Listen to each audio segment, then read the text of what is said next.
All right, good morning, everybody. My name's Eric Ryan. I'm Vice President of Communications here at NASCAR.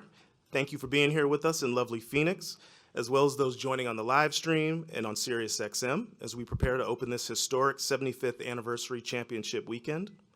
I'm here with NASCAR President Steve Phelps and Chief Operating Officer Steve O'Donnell for our annual State of the Sport. We'll begin with a brief address from both gentlemen, and we'll start with you, Steve. Thank you, Eric. It's good that this is working. First of all, welcome to Phoenix. It's great to have you all here. As we typically do, want to take a moment and thank our media corps for all you do for our great sport.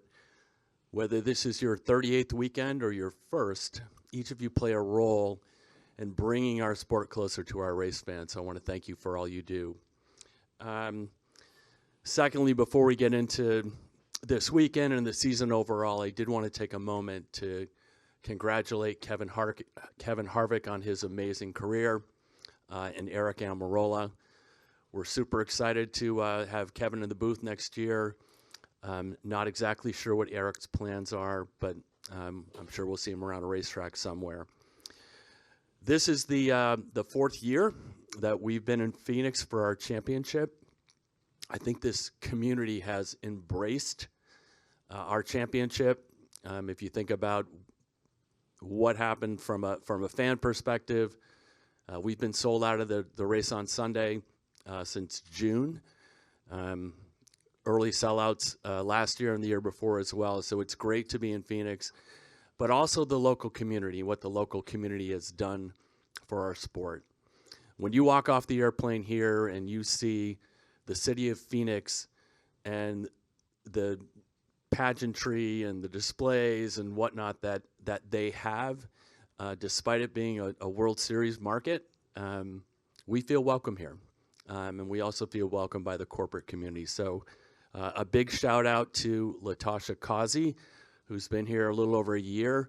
I think Latasha and her entire team have done a spectacular job in making sure that this facility looks like it does, which is spectacular, and we're looking forward to crowning 3 champions on their national series with our Craftsman Truck Series, our Xfinity Series, and obviously our Cup Series on Sunday. So 75th anniversary season, I think it has been an extraordinary season on a lot of different levels. I promised Steve that I would not steal all of his portions on the competition side, which he is going to speak to. But I think the competition itself has been, as it was last year, extraordinary. And I think it really is a testament to the next-gen car. And I won't get into a lot further of that because Steve will handle that. You know, I think about this championship, and you think about our racing. So when we crown our champion on Sunday, and we'll talk specifically about Cup right now, we're going to have a playoff system that I believe is the toughest in sports. And if you think about the style of racing that we have and the incredible competition on the racetrack, think about the variety that our drivers had to go through, right? They raced on dirt. They raced on concrete. They raced on asphalt. They raced on short tracks, street courses, road courses, super speedways. Is there another racing series on the planet that can say that? I don't think there is. I think we've got the best racing in the world, and I think it's the most competitive racing in the world. And when we crown that champion on Sunday, that champion is going to be very deserving. And I've heard some things that were people was like, hey, listen, this is gimmicky, and when it's not. It's an incredible playoff system that rewards the best drivers in our sport. As I think about the 70th anniversary as well, I think in kind of a moment of reflection around what are the key objectives or the key metrics that we have. I talked about competition briefly. I would also go to attendance. So I talked about sellouts here. Had 50% more sellouts this year than we had last year. I think everyone who goes to the racetrack can agree that not only do the crowds look better, and they do, but the energy level coming to a NASCAR race is as good as it's been in a decade. it is our goal to continue to have growth in attendance at all of our racetracks. Other would be consumption. So if you look at digital and social consumption for NASCAR for this year, it's up. Television has been a bit of a mixed bag, with the Cup being down low single digits, as well as our Craftsman Truck Series, low single digits, and then the Xfinity Series being up. I would say that we haven't had great luck, particularly in the first half, with weather. Weather wasn't our friend, but I'm super excited to get us back on the growth pattern from a television perspective next year, because we'll have lower comps than we did this year. So excited about that. I think that NBC came back in a powerful way, and those metrics being up. So if you consider back in March, we were down 15%, and now we're down mid-single digits. We're happy with where that is. One thing I want to talk to right up front, and I'm sure there may or may not be a question on this, is where we stand with our media rights. Our media rights, the amount of interest in attaining our media rights for 25 and beyond exceeded our expectations. It is our expectation that not only having a great result with the CW, with our Xfinity Series, and what's going to be an incredible 33 race schedule on broadcast television, we believe that we're going to have a very strong result with media partners that will look at a combination of broadcast, cable, and streaming to some degree. What that looks like, I don't know. Are we getting towards the end of this process? We are. Did I think that we would have a result earlier? I did. But we haven't. It's an incredibly competitive marketplace. But with that said, I want to assure all our race fans, anyone who's listening, and certainly the media corps here, we have had tremendous interest in our sport from a media rights standpoint. The next one I want to talk to is charters. I'm not going to get into the negotiation, but I will give you kind of where we are to the degree that I can without getting into too much specificity. If you would ask the race teams, do we think we're making progress with NASCAR on where things stand in the extension of our charters? I think our race teams would say yes. We understand that race teams want three things, and I'll talk about charters specifically or Cup specifically, but honestly, it's the same thing for Xfinity and trucks. So if you think about race teams, what do they want? They want to be competitive on the racetrack. They want to make sure they're break even or profitable, right? And as it relates to the charters specifically, they want to increase their enterprise value. So I won't get into numbers about where we stand from an enterprise value standpoint with our charters, but I would say this, when the charters change hands at the end of the year, and we know at least one will, there'll be a significant multiple that race teams will have from a charter enterprise value standpoint. And again, as I said, Xfinity and trucks want the same thing, right? They want to make sure that they are competitive on the racetrack and that there's an opportunity to seek profitability. I think that goes into what will be my last area, which is industry collaboration. On a lot of different fronts, and Steve can talk to this, the collaboration with our industry has never been better.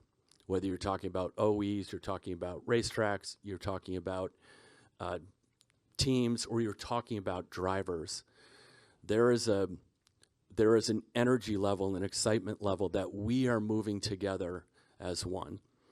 If we're going to optimize the growth of this sport, we need to continue to do that in 24 and 25 and beyond. And we are putting plans in place to make sure that we do that. So charter extensions, in addition to having fast race cars coming to the racetrack to be competitive, we need to make sure our race teams are helping to grow the sport. We need to do the same thing from a driver perspective. What things can we put in place that allow us to be most successful with the drivers and having the drivers help promote the sport to a degree that they're not doing today. And we think there's room there. And then as it relates to the racetracks, to make sure our racetracks are also putting their best foot forward, whether the racetracks that we own or Speedway Motorsports or Independence. And the collaboration there has also never been better. Can we do better? We can, and we will. And lastly, I wanted to, before I turn over to Steve O'Donnell, acknowledge Steve and Steve's leadership for this sport. Steve currently oversees competition, strategy, and innovation, our racetracks, international. Recently have announced that Steve will add some responsibilities in the areas of sales, marketing, content, digital, social.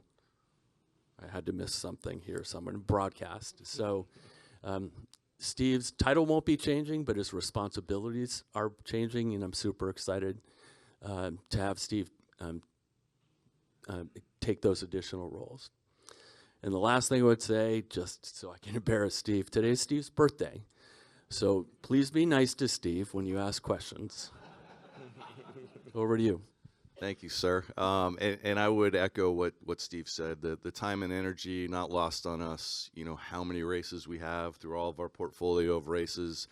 I saw some of you even over in France, covering Garage 56 and Le Mans, huge effort. But all that has really been helpful for the sport. So thank you. I would echo what Steve said as well. And I'm going to be brief because we've got a championship coming up, and really cool to see the ladder system. We've got Sean Hingarani, 17-year-old, with a shot at an ARCA championship today, which is really cool. Joey Denowitz in the back, who has come on board to help us really work on that ladder system with youth racing. It's going to be huge for us as we look at how someone gets into racing, how they go up through the ladder system, clean that up a little bit, but a huge focus for us going forward. So appreciate Joey coming on board and looking at that. And then also want to give some credit. Steve talked about the collaboration, and we've got what I think is the most trust in the garage area that we've ever had, and that's a testament to both John Probst and Elton Sawyer, Tom Bryant here as well. The only way we get better is by collaborating with the industry. And they've got to have the trust of our leadership to be able to come to them, whether it be rules packages, safety initiatives, whatever that is, to be able to work together. And I think there's an understanding that we are not only always going to get things right, but we're open-minded. We're going to look at things, and we're going to react quickly where we need to. And I believe you're seeing that. So if you look at the second year on the Cup side of our next-gen car, and where we are today, if you look at last year to this year, what did we want to see? Clearly a focus on safety, wanted to make improvements there, and wanted to see continued excellence on the racetrack in terms of the number of drivers that were able to win, and probably even more importantly, the number of organizations that were going out and going to be able to compete and not have a fluke win, but really compete for race wins, race in and race out. And you're seeing 2311, you're seeing Roush Racing, Trackhouse, JTG, go out there and really have a shot to compete. We saw 15 different winners. 10 of the 16 organizations won a race this year. That's incredible.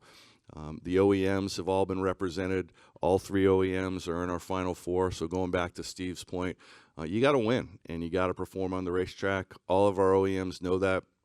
3 of the 4 had to win. The most wins for the season, second most wins for the season, tied for third most wins in the season for our 4 championship contenders. So a lot of quality throughout the year that built up through the championship. So we're really proud of what we've seen on the racetrack and the results that we've seen as well. Are there some things we're going to continue to look at? Absolutely. Short track, road courses, you've seen some improvements that we've looked at. Not exactly where we want to be, but Goodyear and our partnerships worked really well. The drivers will be meeting with Goodyear today. I believe John said it at 5:30 to continue to work together on the race and the rules package around our short tracks and road courses. A lot of different things we're going to look at, both from an efficiency standpoint for the race teams and then what you see on track as far as quality of racing. But certainly like the momentum we're seeing. Really important that we saw what we did at Martinsville, competitive race, and that's the momentum we want to continue to build on. And then probably the last piece I want to address is, a lot of questions last year, rightly so, on the safety aspects of the car. And the work by Dr. John Padalecki and the teams together, collectively talking about what we've learned, what we could do, and quickly reacting to new parts and pieces on that car, the front and the rear clip. We had two really, really severe incidents this year, and that car held up. And we were able to learn from that. And as I've said and will repeatedly say, and I think everyone on our team will say, it's an endless journey for us. We want to be at the forefront of safety. We're going to continue to learn. When we find something, we're going to implement it and react. So proud of the group and the effort. And I think most proud of all 4 championships here and the quality of drivers we have, not only in the ARCA West Series, but you look at trucks, you look at Xfinity and Cup. Really exciting group of drivers coming up, both young and some seasoned veterans, but the future's really bright when we look at the ability that these teams have and the momentum that they're bringing to the sport, not only for our championship, but for years beyond. So with that, I'll hand it back over to Eric. All right. Thank you, birthday boy. All right. So we will take your questions. Just remind everybody, try to keep it to one question. Also say your name and your outlet. All right. So we'll start with Jordan Bianchi. Jordan Bianchi, The Athletic. Question about charter negotiations, and I got a quick follow-up. When you look at the deal, when ideally would you like to see a deal completed by with the teams? Well, I think the first thing we need to do is get through our media rights, Jordan. And I think the race teams have seen that. With that said, we're currently having discussions with our race teams. So we had a meeting last Wednesday with a team owner council where the entirety of the meeting was about charters and charter extensions. And, you know, we've acknowledged that we want to change the paradigm for our race teams.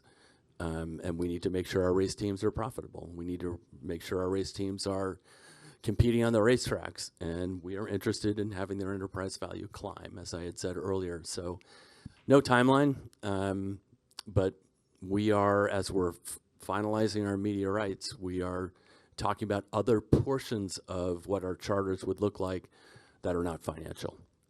One of the sticking points during the negotiations is about the length of the contract that would be with the teams. The teams have said they would like it in perpetuity. My understanding is that NASCAR maybe is not in favor of that. So is NASCAR okay with teams having franchises, you know, forever, or would you like to see a cap on that? And then if not, why would you want to see a cap on that? So we won't get into the negotiations specifically, Jordan, but I would say that I'm confident that the teams in NASCAR will come to an agreement that's going to be fair for race teams, fair for NASCAR, and help grow the sport. And I think that's what we're going to do. All right. Next, we'll go to Bob and then to Dustin. Bob Pockris, Fox Sports. And talking about the short track and road courses, you've tried a lot of things. One thing that you haven't tried is to increase horsepower, yet that is what money drivers often say needs to be done, and it sounds like at least some of the engine builders are open to it. So is that under consideration at all, and why or why not? I think everything's up for consideration, Bob, and we've proven that.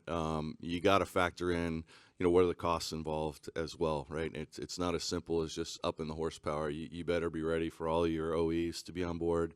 It better make sense for any potential new OEM and new technology, and it's not just a short-term answer. So for us, I think, you know, we're going to look at shifting specifically around that at our next test and see what we can do. So there'll be variations. There'll also be some aero things we do with the underbody. I think there's some things we found in Richmond from an aero standpoint that could work as well. So nothing to report, Bob, in terms of yes, we're going to do that, but open everything. But I would say short term, more around shifting and the aero package.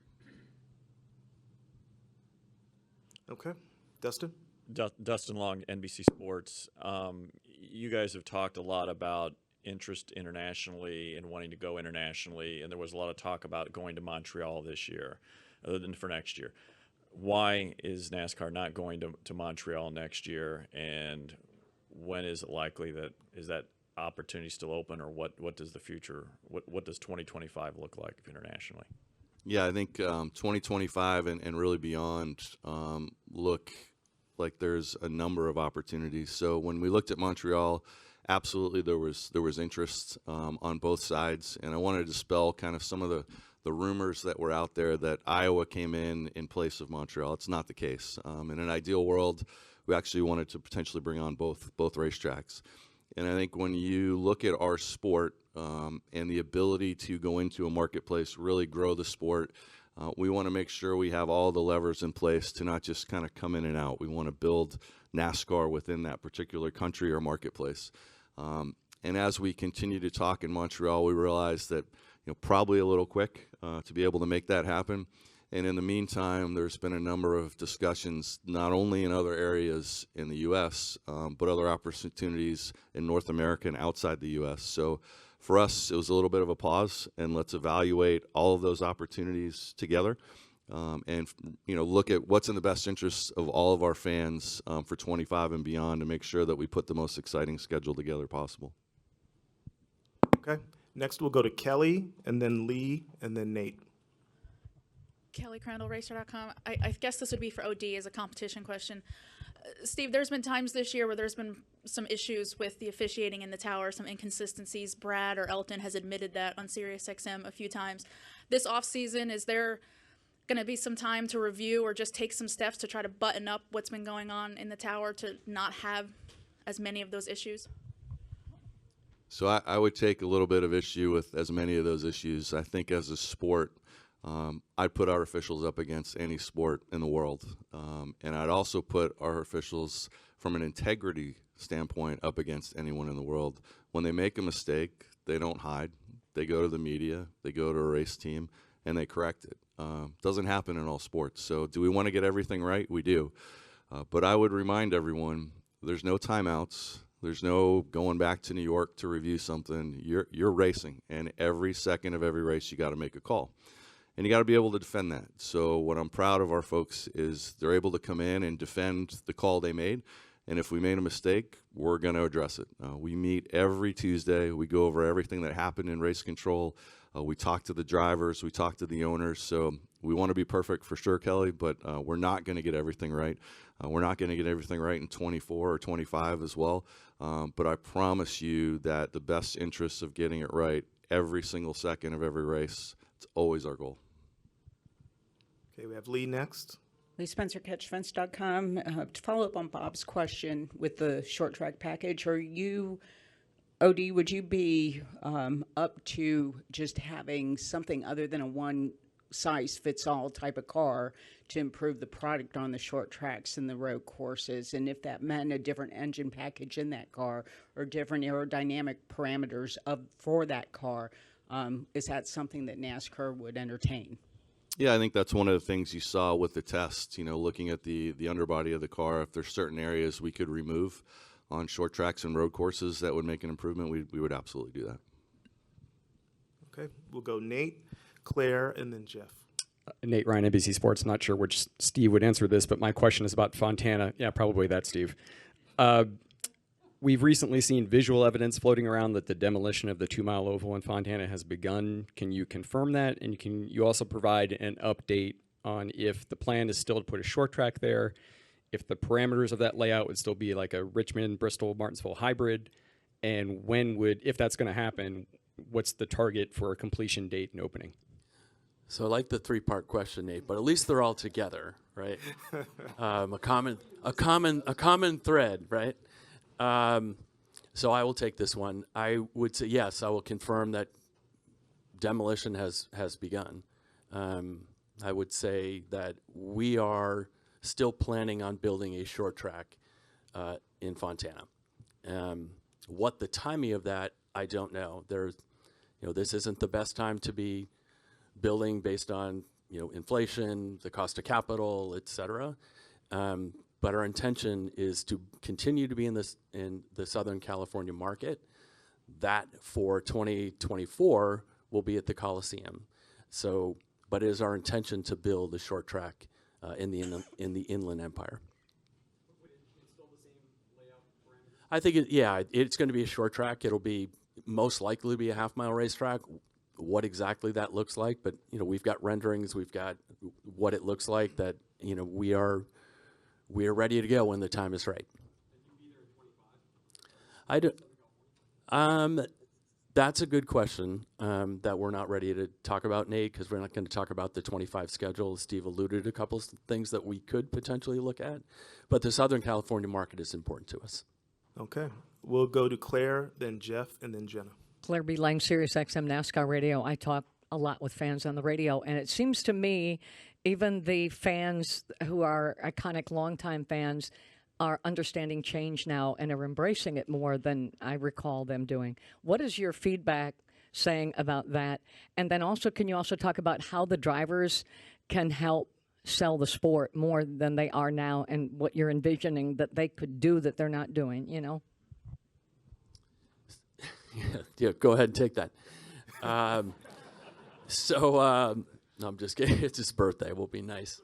Let me start with the latter, Claire. So I think that what can drivers do? I think as we look forward in 24, 25, and beyond, and this was a question that Jenna asked last year with respect to, quote, driver star power, right?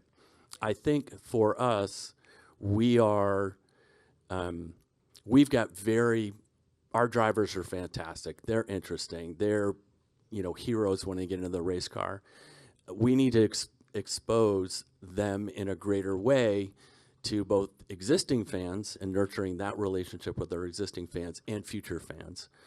How do you do that? Well, one of the ways we can do that is we have a brand new production facility that we're building out in Concord next to our R&D facility, which will have two main components to it. Will be kind of the live broadcast component of it, and then something we call NASCAR Studios, which essentially is content. So we think the opportunity to create content, interesting content, whether it's short form or series like what we're doing with Netflix or whatever that may be, to serve fans where they are is an important component to it. Because our drivers are, they're cool, they're interesting, and we think we've got the best racing in the world. So all those combinations together, we think will allow our drivers to build their own brands. If we build our driver brands, then the sport's going to have the best success for long-term growth. And your first question with respect to the racing, is that what it was, Claire? Fans understanding change that they used to really. Yeah, I think that's fair, Claire. So I think for every Chicago street race that we've done, you juxtapose that with North Wilkesboro and the All-Star race. I would say those two events were fairly significant events, but very different from each other. So 80% of the people who bought a ticket to the Chicago street race had never been to a NASCAR race in their life. I would suggest that if you went to North Wilkesboro, you probably had a number that was like 80 people had never been to a NASCAR race. It's a very different animal. That's okay. And why wouldn't we want to do that? And you think of that short track in the hills and North Wilkesboro or Wilkes County, and a major metro downtown in Chicago, I think that's a cool thing. So yes, I listen to your show often, and you hear race fans talking about that.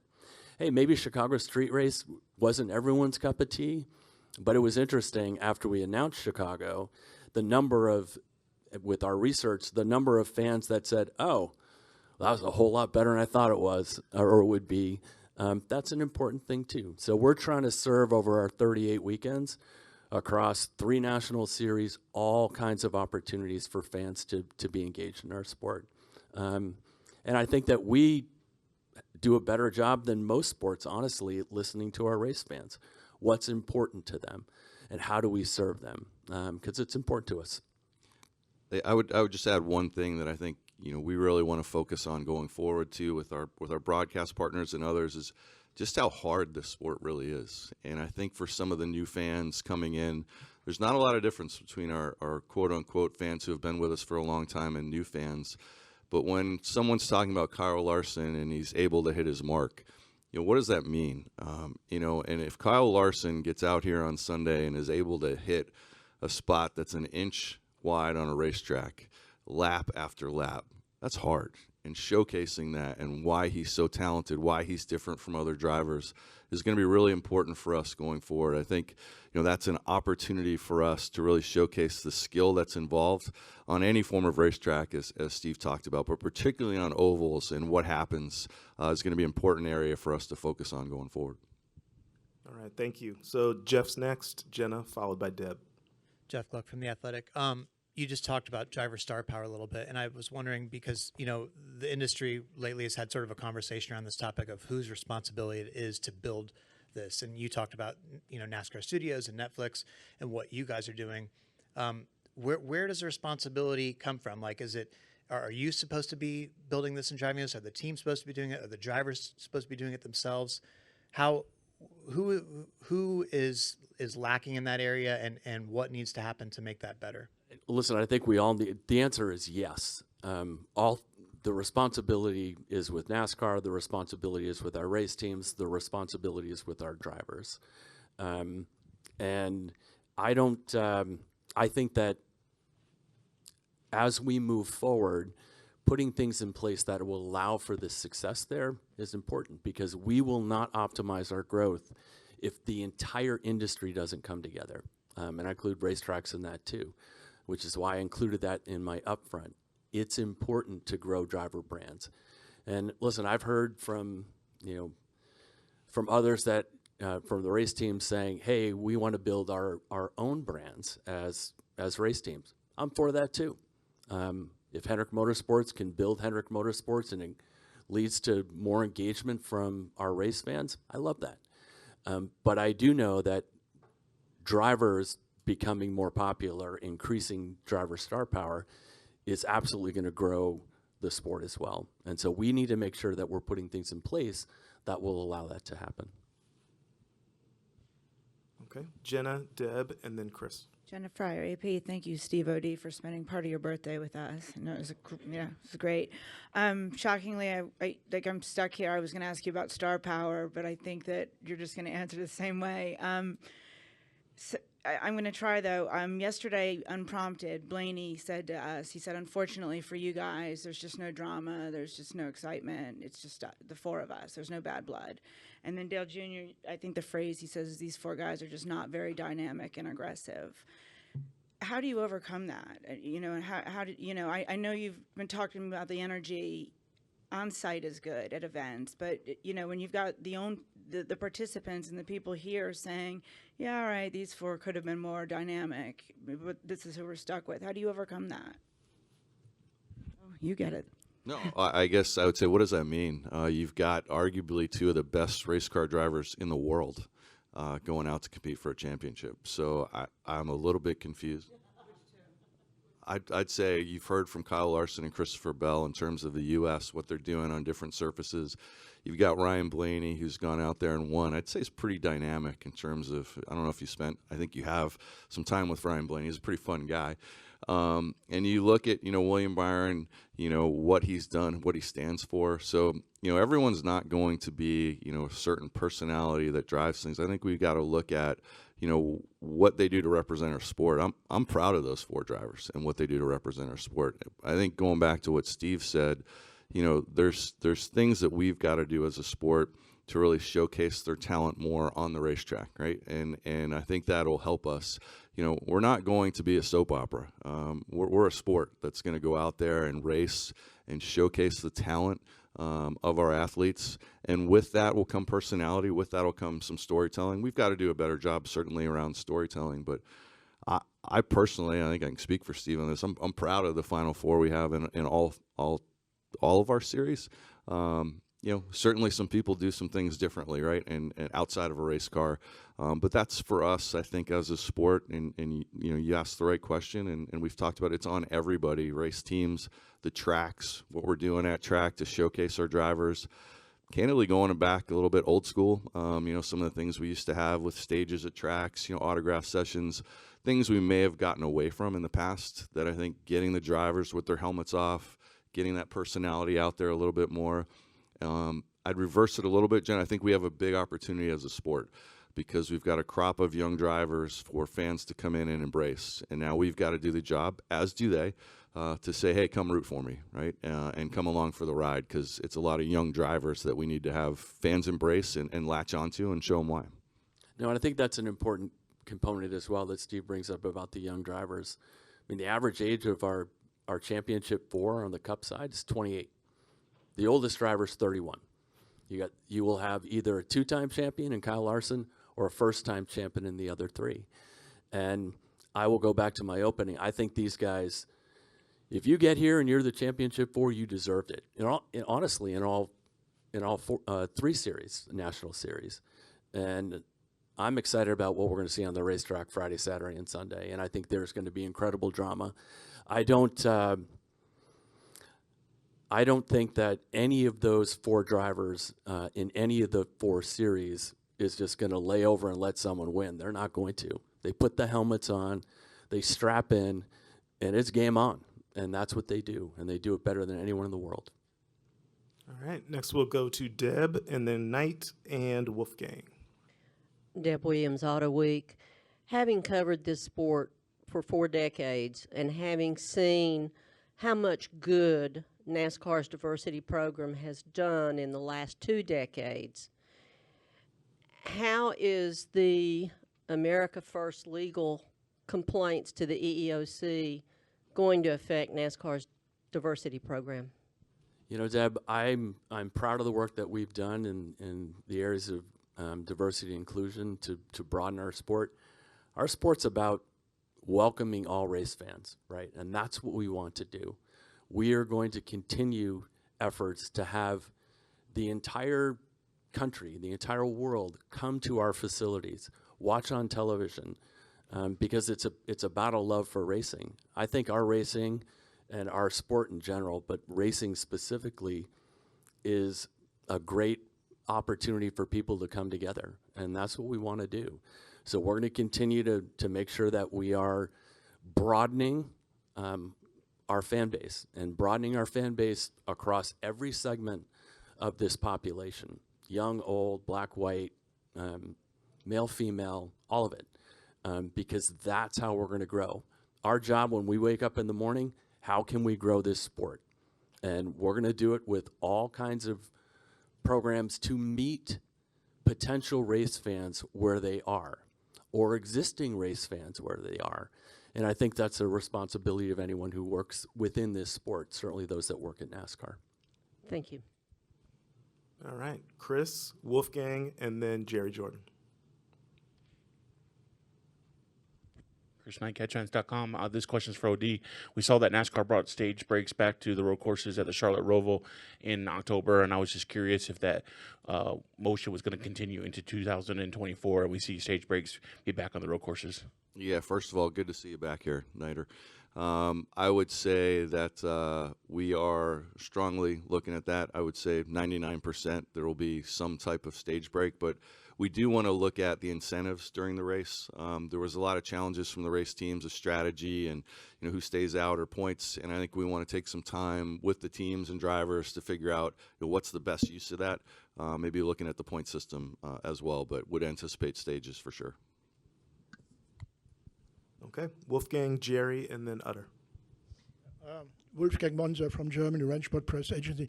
Steve, a question for Steve O'Donnell. If I understood you correctly, you said earlier there is a possibility that NASCAR leaves the American continent to race somewhere else in a foreign country. If so, this required a cooperation with the FIA over in Paris. Can you tell me how is the cooperation with the FIA, especially on the safety side of construction of race cars, including NASCAR Cup cars?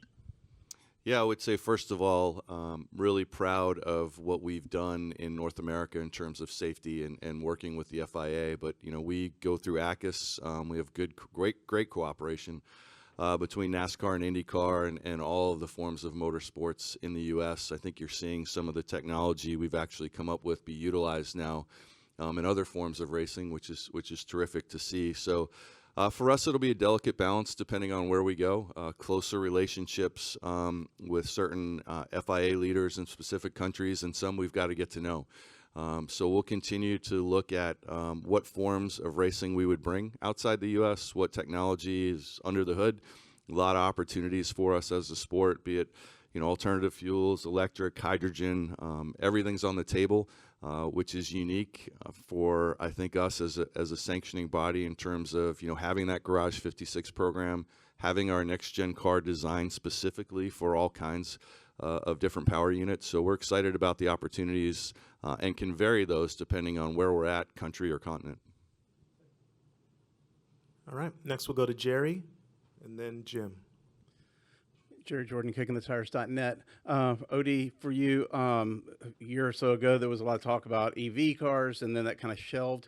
But my understanding is you guys have made some great strides in that department. Can you elaborate on it, confirm what's going on there? Yeah, a lot of work's gone on at the R&D department around EV. We have a car. We have an alternative body style with that car. I would not look for us specifically to go racing with it. I think you could see it showcased at certain events next year, but there's other forums that we want to look at. I'm actually headed to Japan Thursday to go look at hydrogen racing specifically. So we've got a contingent heading over to Japan to look at that. So we want to kind of test each and every form. Really excited about what our teams put together around an electric car, but again, wanted to just showcase that to the fans and then explore other technologies as well. And a quick follow-up for either one of y'all, because y'all both addressed it in the past, but in 2017, you guys said there's increasing excitement around NASCAR. We continue to have ongoing dialogue with a number of auto manufacturers about their interest in joining the sport. Where do we stand with OEMs so many years later now? Yeah, it's a question that we keep getting, rightly so. There is certainly interest. I think one of the reasons we went over with Garage 56 was to continue to spur that interest. And the challenge remains for us, what engine package are we going to be running specifically around Cup? So the good news is all of our existing OEs are very open to dialogue now about where the new technologies are going. And I think as everybody here reads about the auto industry, it's in flux, right? There's a lot of technologies being looked at. Things change almost monthly in terms of what's going to be in the hands of consumers. So we need to get that right. I think the dialogue that we're having now with our OEs is allowing us to have those conversations with potential new partners. It's part of the trip that when we go over to Japan to look at that, it was part of the trip when we went to Le Mans to have conversations with new OEs. And I think it'll be important, as Steve talked about earlier with the charter discussions, as we look at our team owners to be able to, seed a new OEM or two with our car owners as well and bring some new interest into the sport. So it remains a goal. All right, we'll take our last question from Jim. Jim Utter, motorsport.com. Birthday, Steve. Earlier you said about the effort of not wanting to be a soap opera and more that we're a professional racing organization. But I wondered, in a world which sadly seems to gravitate towards soap opera, whether it be media entities or just what people like to talk about, how difficult is the balance to stay relevant when you want to rely on the competition on the track, but there may be another element of society that gravitates towards the drama and the other stuff? Yeah, I think it's a great question, and it's something that we look at. We want to do both, and I don't mean be a soap opera. I mean, we need to tell those off-track stories of who our drivers are, who our race teams are, what goes into the sport. But then when they're tuning in on the weekend, we want to continue that storyline. We want to have a great product on the track. We want both of those to kind of marry up so that if there's interest in a specific driver or a specific team, make sure that we're delivering across all platforms. So we're able to tell the story, we're able to deliver that week in and week out on the racetrack and build that momentum throughout the season. So it's going to be important for us to do both in a smart way that relates to not only our existing fans, but potential new fans. And that's around the schedule, what you see on track, and then telling the stories that go on from Monday through Friday as well. All right. Thank you for your questions. Thank you for being with us today. Steve, any parting words? We didn't practice this part. All I would say is, again, appreciate you all being here. I think as I said, we're going to have a great race, ARCA race this afternoon. The race this evening, it's the culmination of what started back in February, and here we stand somehow we're at our championship race, so we're excited about what that looks like. Oh, wow. Mood lighting. I'm not sure we're going to start dancing or what. The club, bottle service, what's going on? At any rate, so thank you. Thank you for leaning against the lights. But again, want to say thank you to each and every one of you for what you do for our sport. So thanks.